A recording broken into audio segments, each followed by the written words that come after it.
Welcome back to the Merce Performance YouTube channel.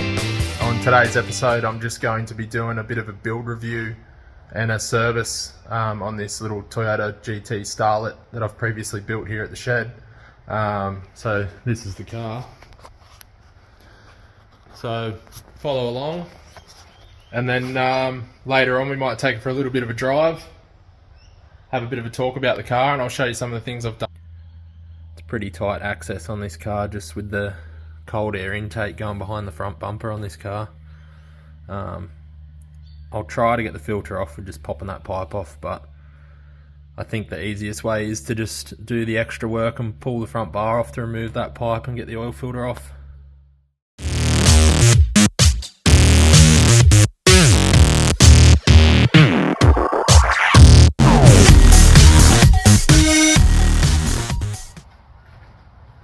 So I can get to the bolt from just, if I move the wheel and undo the inner guard, I should be able to access the bolt that gets to that cold air intake pipe, so that's good.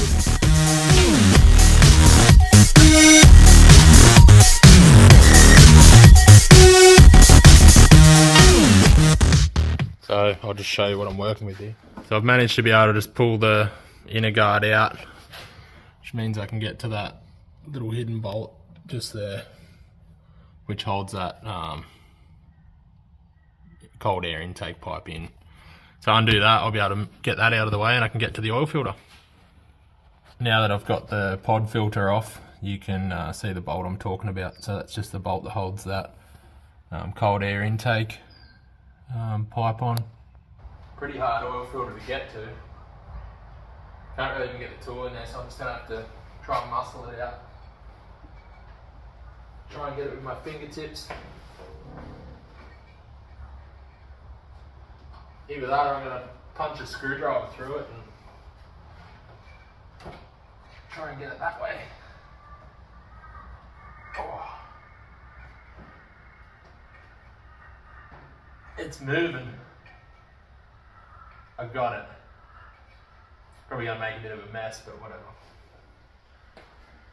It's just what happens when you put turbos in little engine bays.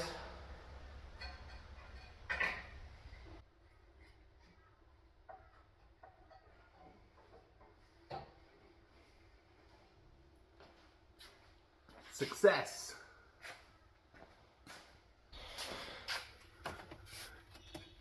It's pretty tight fit in there. Oil filter, turbo, a few things in the way, but from memory, I think we were going to put a oil filter relocation kit on it, but I think it actually made it even tighter in there to get the pipe. Like by the time you put the fitting on and then you put AN fittings on it, I think it was even tighter to get the cold air intake on there. So I think that's why we ended up just leaving it. It's a pretty compact little turbo on that, so it's pretty cool. We've got the new oil filter here. I like to just put a little smear of grease on the O-ring. That's just how I was taught when I was a young fella. Over oil, that's just, when you go to get them off, it's heaps easier because normally the oil doesn't dry out and stuff. You can just get it off. Is it working?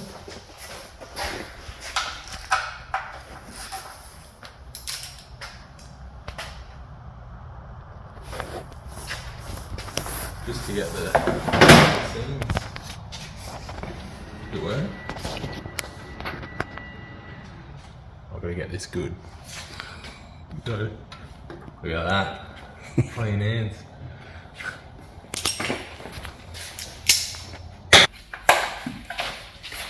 Like a movie star, mate.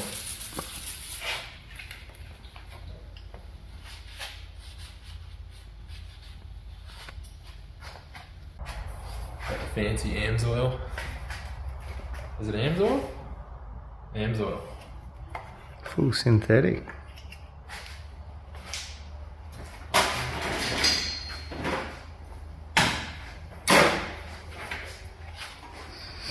What is it? I don't know, Jay gave it to me. AMS oil 530.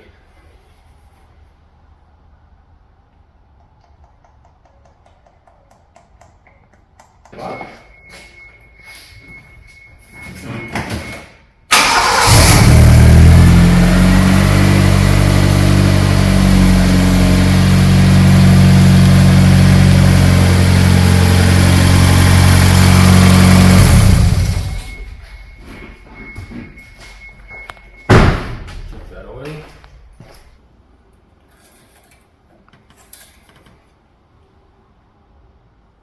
Spot on, mate.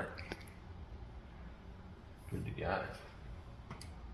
Anyone would think you know what you're doing, eh? Alright, so I'm back with the Starlet, just doing this build overview. Got a little bit busy yesterday afternoon and didn't get to finish it off. So I'll just run you through the car. So we put this stainless turbo manifold on.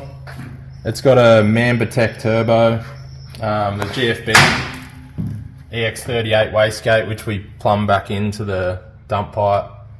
It's a pretty basic setup. We've done a little half radiator just to create room here. It's all stock fuel system because it's only running like 12 pound of boost, and it's a factory turbo car as well, so it's already sort of set up for boost. It's got a old school Blitz Access ECU, I think. Yeah, pretty clean car.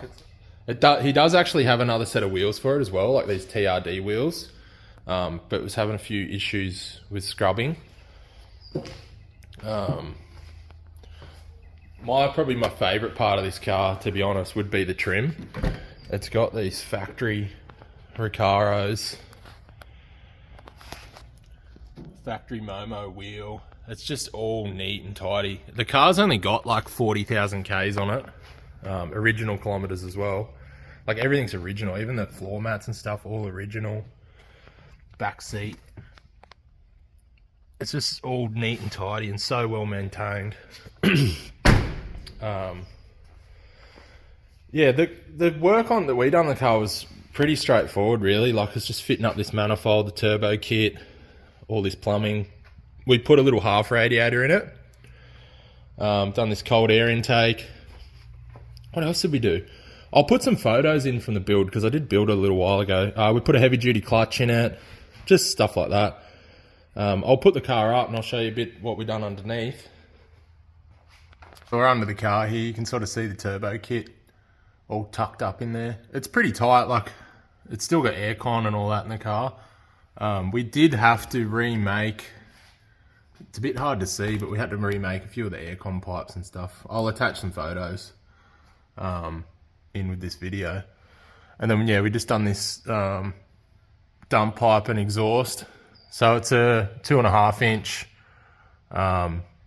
custom exhaust with, I think it was Vibrant mufflers. We put a cat nut in it as well. We done it out of, we done it out of mild steel.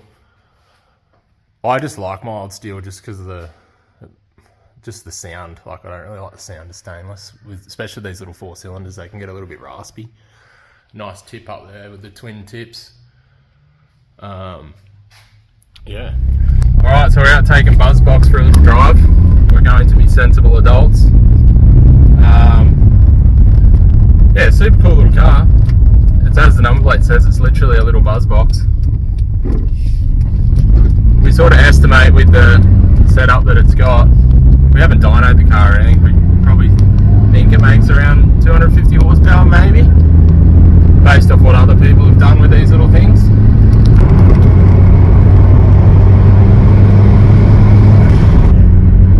Yeah, it's a cool car. It makes all the right little turbo noises and drives real good on the road.